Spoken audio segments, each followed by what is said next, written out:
5 September, medewerkers van God in die huiskring. Die invloed van 'n Christelike lewe tuis. Hy seën die woning van die regverdiges.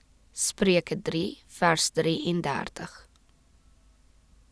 As Christus in ons woon, sal ons sowel tuis as daar buite Christene wees.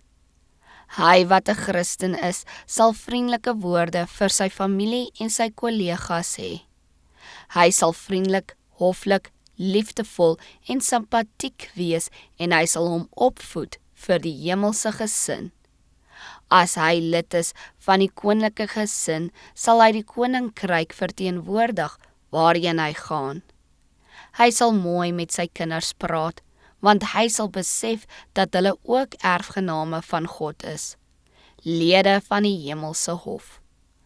Onder die kinders van God heers daar geen hardvochtige gees nie. Onthou, net soos u teenoor u gesin optree, so sal u in die gemeente wees. Net soos u kinders behandel, so sal u Christus behandel. As u 'n onchristelike gesindheid openbaar, doen u God oneer aan. Status maak nie die man nie. Dit is Christus wat in hom gestalte gekry het, wat 'n mens waardig maak om die onverganklike kroon van die lewe te ontvang. God wil hê dat elke mens tuis moet begin en daardie Christelike lewe moet voer. In die kerk en in elke saketransaksie sal 'n mens presies weet wat hy tuis is.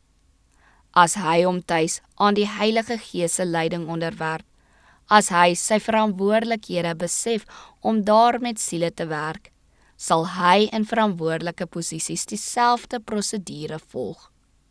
Gedagtig aan die teerheid van Christus teenoor hom, sal hy dieselfde liefde en teerheid teenoor ander openbaar.